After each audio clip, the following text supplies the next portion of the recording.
अभिनव modern school में एक मोटी सी औरत आ रही थी, जिसे देख दो स्कूल स्टूडेंट्स उसका मजाक उड़ाते हुए कहती हैं, नेहा देख तो वो औरत कितनी मोटी है।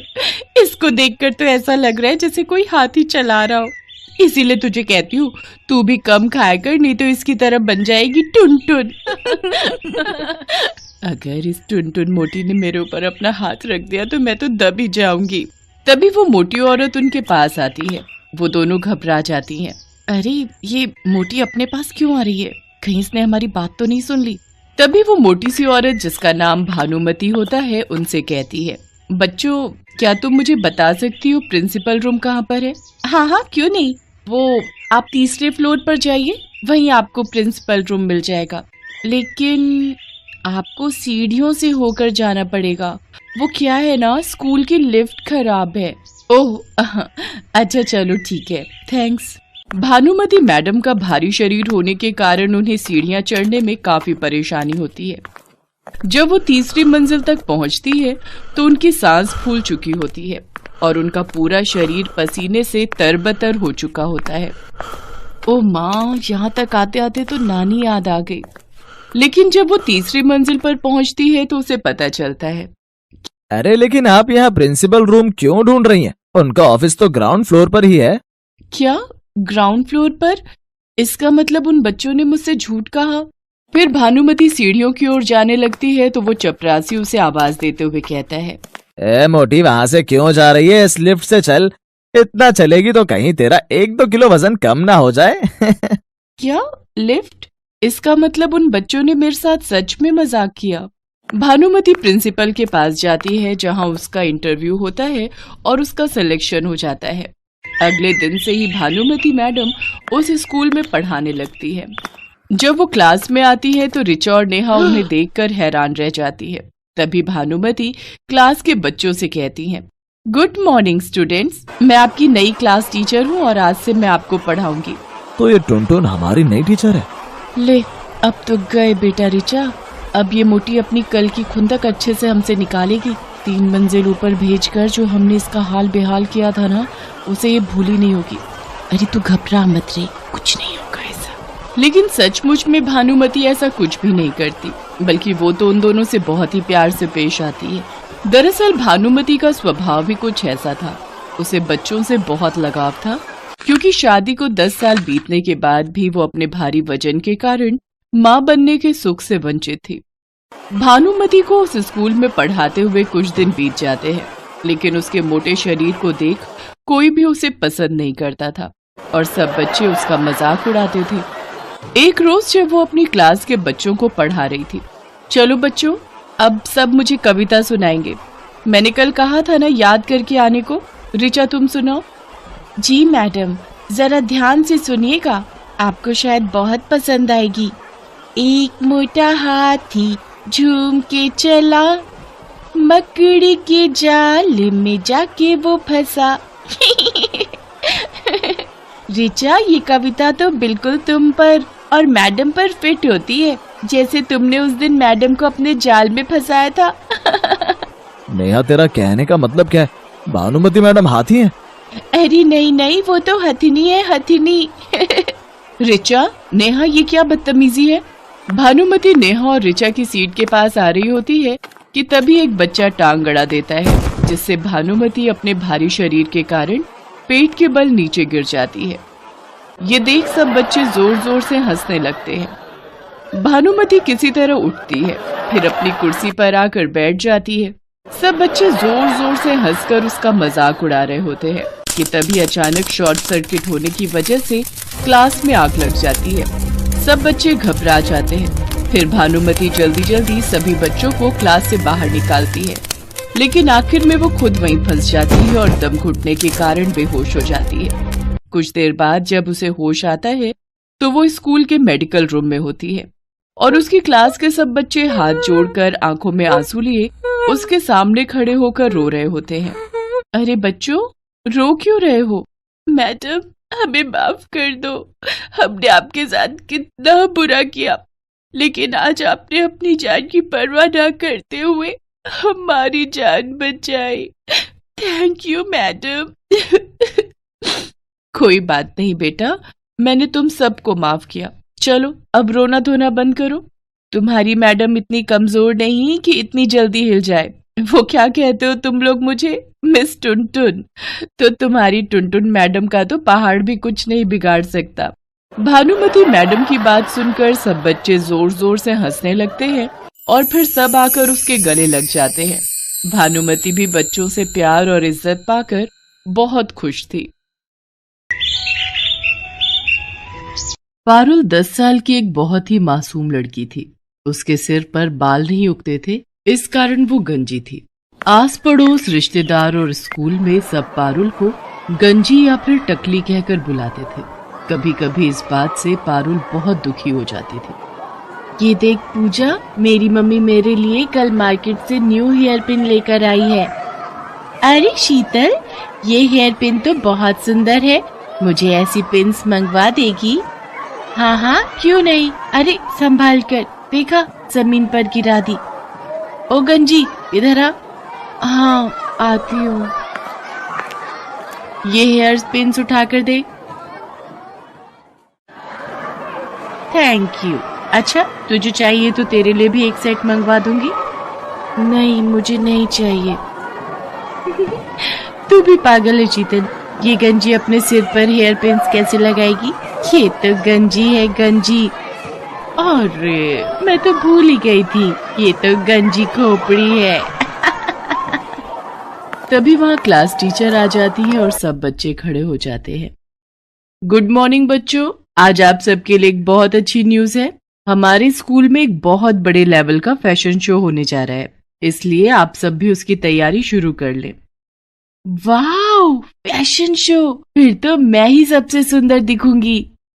यार शीतल, तू तो बहुत घमंडी है, हम भी तो सुंदर लग सकते हैं। तू अपने बारे में क्यों सोचती है? ये बात तेरी अच्छी नहीं है। अरे नहीं नहीं, मेरा वो मतलब नहीं था। तुम सब भी सुंदर बन जाना। पर मैं एक रिच फैमिली से बिलोंग करती हूँ, तो मेरे मॉम डैड तो मेरे लिए महंगी ड्रेस खरीद ही देंगे। तेरे मम्मी पापा तो जॉब करते हैं ना, तो तेरे लिए इतनी महंगी ड्रेस नहीं खरीद पाएंगे। और मेरे तो बाल भी कितने लंबे और सुंदर हैं। मैं तो अपने बालों में पार्लर से कोई भी अच्छा सा स्टाइल बनवा सकती हूँ। तुम लोगों के बाल भी बहुत छोटे छोटे हैं, बिल्कुल उस गंजी पारुल की तरह। शीतल की बातों को सुनकर पूजा गुस्से में आ जाती है, पर वो उस वक्त उसे कुछ नहीं कहती। पारुल रोती हुई घर जाती है। पता नहीं कैसे स्कूल में मेरी बच्ची का एडमिशन करवा दिया। सारे बच्चे इसका मजाक उड़ाते हैं, कब तक सहन करेगी? बड़ी मुश्किल से तो ये स्कूल मिला है, हमारे बजट में भी है। और फिर बच्चे हैं, बच्चों की तो आदत ही होती है एक दूसरे का मजाक उड़ाने की। पारुल बिटिया, हमें कभी भी किसी की बात का बुरा नहीं मानना चाहिए। अगर हम ऐसे ही हर किसी की बात का बुरा मानने लगे तो जीवन काटना बहुत मुश्किल हो जाएगा बच्चे। अगले दिन पारुल स्कूल के लिए निकली, पर आज वो जिस रास्ते से जाती थी उस रास्ते से ना जाकर दूसरे रास्ते से स्कूल की तरफ चली जाती है। पर वो मन ही मन सोच में थी, पता नहीं स्कूल जाने का बिल्कुल भी मन नहीं हो रहा। मेरे साथ ऐसा क्यों हुआ? मेरे सिर पर बाल क्यों नहीं है? अगर मेरे सिर पर भी बाल होते तो मैं कितनी सुंदर लगती, फिर मेरा भी कोई मजाक नहीं उड़ाता। तभी पारुल को किसी के बुलाने की आवाज आती है। कोई बचाओ, मैं इस गड्ढे में गिर गई हूँ, मेरी मदद करो। अरे आप कौन हो? रुको, मैं आपको बाहर निकालती हूँ। इन्हें बचाने के लिए तो मुझे रस्सी की जरूरत पड़ेगी। अब क्या करूँ? वो एक रस्सी पड़ी हुई दिखाई दे रही है। किसी तरह पारुल उस रस्सी की सहायता से एक औरत को गड्ढे से बाहर निकालती है। तुम्हारा बहुत बहुत शुक्रिया बहादुर लड़की, तुमने मुझे गड्ढे से निकालकर मेरी जान बचाई। कोई बात नहीं, आप मुसीबत में थी और मेरी मम्मी कहती है कि मुसीबत में हमें सबकी सहायता करनी चाहिए। पर आप इस गड्ढे में कैसे गिरी? मेरा नाम सोफिया है, मैं एक जादूगरनी हूँ। मैं कल रात जब अपने घर वापस जा रही थी तो रात के अंधेरे में मुझे ये गड्ढा दिखाई नहीं दिया और मैं इस गड्ढे में गिर गई। अगर आप जादूगरनी हो तो आप इस गड्ढे से बाहर क्यों नहीं आ सके? क्योंकि मेरा जादू सिर्फ दूसरों पर काम करता है, मैं अपने ऊपर अपने जादू का उपयोग नहीं कर सकती। तुमने मेरी सहायता की है, बताओ मैं तुम्हारी क्या मदद कर सकती हूँ? तुम्हें अगर मुझसे कुछ चाहिए तो मैं जादू से तुम्हें वो दे सकती हूँ। क्या आप जादू से कुछ भी दे सकती हो? हाँ बिल्कुल, तुम मुझसे जो भी मांगोगी और मेरे बस में होगा तो मैं अवश्य दूंगी। क्या आप मेरे सिर पर बाल उगा सकते हो? सब मुझे गंजी कहकर बहुत चिढ़ाते हैं। मेरे स्कूल में फैशन शो होने वाला है। बस इतनी सी बात, अभी लो। जादूगरनी छड़ी घुमाए, सिर पर लंबे बाल आ जाए और देखते ही देखते पारुल के सिर पर लंबे और सुंदर बाल आ जाते हैं। अब वो गंजी नहीं थी। पारुल, तुम्हारे सिर पर असली बाल है, ये बात किसी को मत बताना। जब समय आएगा तो सबको खुद पता चल जाएगा। अभी तुम सबसे यही कहना कि तुमने बालों के लिए एक विग खरीदा है। अब तुम स्कूल जाओ और कभी भी मेरी जरूरत हो तो 3 बार मुझे आवाज लगाना, मैं तुम्हारे सामने आ जाऊंगी। थैंक यू जादूगरनी आंटी, आप बहुत अच्छी हो। पारुल के सिर पर बाल आ जाते हैं और वो बहुत खुश होती है। उसके बाद वो स्कूल जाती है और सबको यही कहती है कि उसने बालों में विग लगवाई है। इस पर सब बच्चे हंसने लगते हैं। विग लगाने से क्या होता है तो तू अभी भी गंजी ही ना। पारुल शीतल की बात का बुरा नहीं मानती। पारुल घर जाकर अपने मम्मी पापा को सारी सच्चाई बता देती है। कुछ दिन बाद फैशन शो था और वो बहुत सुंदर तैयार होकर फैशन शो के लिए स्कूल जाती है। शीतल ने भी महंगी ड्रेस और महंगा हेयर स्टाइल करवाया था। पूजा के मन में शीतल के लिए नफरत थी। पूजा उससे अपने अपमान का बदला लेना चाहती थी। शीतल बहुत घमंड करती है ना अपने बालों पर। आज मैं उसके बालों में ये गोंद चिपकाकर उसके सारे बाल खराब कर दूंगी ताकि वो फैशन शो में भाग ही ना ले पाए। शीतल, तेरे बाल तो बहुत सुंदर लग रहे हैं, पर बालों में जो ऊपर पिन लगी हुई है ना, मैं उसको ठीक कर दूं? लग रहा है वो नीचे गिरने वाली है। कहाँ गिर रही है? जरा ठीक से लगा दे। पूजा जानबूझकर अपने हाथों में पकड़ी हुई गोंद की डिब्बी शीतल के बालों में गिरा देती है। ओह सॉरी शीतल, मेरे हाथ में तो गोंद की शीशी थी, तुम्हारे सारे बालों में गिर गई है। मुझसे गलती हो गई, मैंने ये जानबूझकर नहीं किया। पूजा, थोड़ी देर में फैशन शो स्टार्ट होने वाला है, तुमने मेरे सारे बाल खराब कर दिए। मेरे सारे बाल चिपक गए हैं, देखो मैं कितनी गंदी लग रही हूँ। अब मैं क्या करूंगी? शीतल रोने लगती है। सब बच्चे फैशन शो के लिए नीचे हॉल में पहुंच जाते हैं। शीतल क्लास में बिल्कुल अकेली बैठी थी। तभी पारुल वहां आ जाती है। उसे सारी बात पता चलती है। तुम चिंता मत करो, मैं अभी जादूगरनी आंटी को बुलाती हूँ, वो तुम्हारे बाल बिल्कुल ठीक कर देंगी। पारुल जादूगरनी को आवाज लगाती है और वो वहां आ जाती है। पारुल, शीतल ने तो हमेशा तुम्हारा मजाक उड़ाया है, फिर भी तुम इसकी मदद करना चाहती हो, पर इसके लिए एक शर्त है। अगर मैं शीतल के बाल ठीक करूंगी तो बदले में तुम्हें फिर से गंजा होना पड़ेगा। जादूगरनी आंटी, कोई बात नहीं, आप मुझे फिर से गंजा कर दो, पर मेरी दोस्त के बाल ठीक कर दो। शीतल पारुल की सारी बातें सुन रही थी।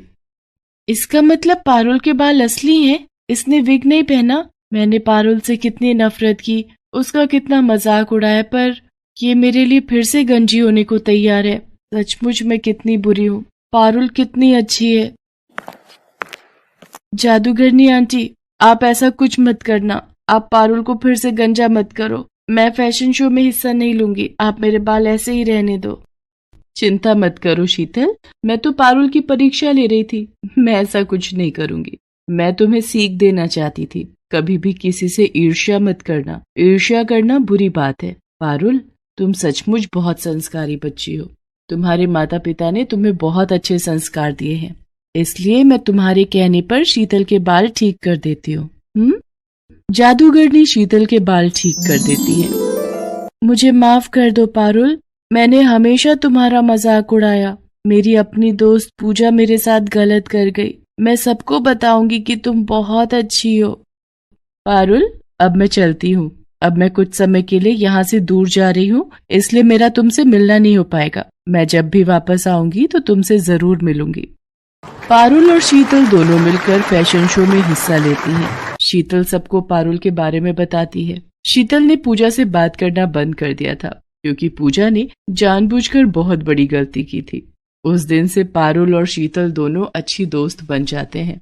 पारुल ने हमेशा दूसरों की मदद की और जो दूसरों की मदद करता है हमेशा उसके साथ अच्छा ही होता है।